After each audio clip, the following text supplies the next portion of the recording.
Hello everyone, I am Niharika. Once again, welcome to my channel. Today I am going to explain the first question of exercise 7.1 of Maths NCERT book. So let's get started. Here the question says, in quadrilateral ACBD, AC is equal to AD and AB bisects angle A. See the figure 7.16. Show that triangle ABC is congruent triangle ABD. What can you say about BC and BD?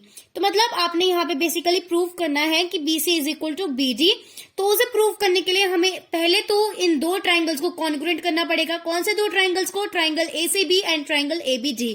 उसके लिए आपको कुछ information question में given है. कौन सी information? यही information कि AC is equal to ED and AB ने एंगल A को बाइसेक्ट करके रखा है.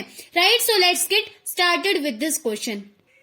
सो here is the diagram for this question and question से पहले हमें जो चीजें गिवन है वो यहाँ लिख लेनी है. जैसे हमें गिवन था AC is equal to AD and हमें गिवन था कि AB ने जो है एंगल A को बाइसेक्ट किया हुआ है.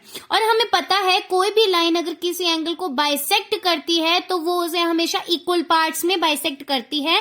तो इसका मतलब ये जो हमारा एंगल A था, जो ये दो पार्ट्स में डिवाइड हुआ था, ये अब एक दूसरे के इक्वल हो जाएंगे. मतलब angle 1 is equal to angle 2. आप भी इन एंगल्स को कोई भी नाम दे सकते हैं, जैसे कि मैंने इसे एंगल 1 और एंगल 2 लिख लिया है ज्यादा इजी करने के लिए. राइट, अब हमें क्वेश्चन में प्रूव क्या करना है? BC is equal to BD. मतलब हमें इस लाइन को इस लाइन के इक्वल करना है.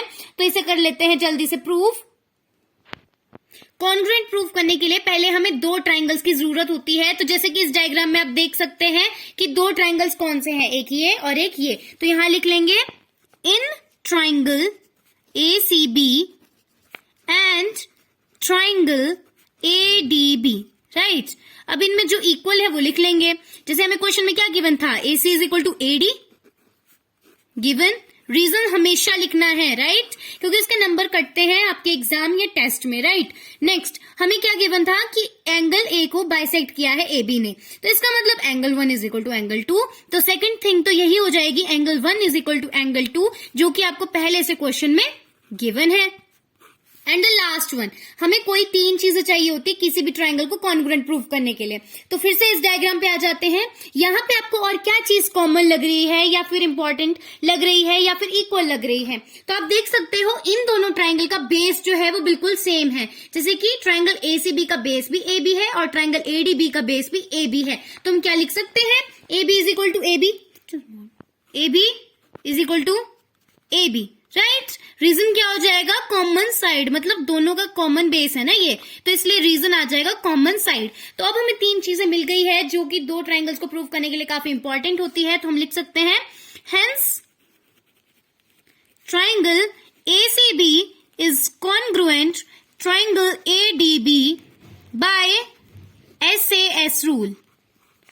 SAS की फुल फॉर्म है साइड एंगल साइड. साइड हो गई ये, एंगल हो गया ये, और फिर से साइड हो गई ये.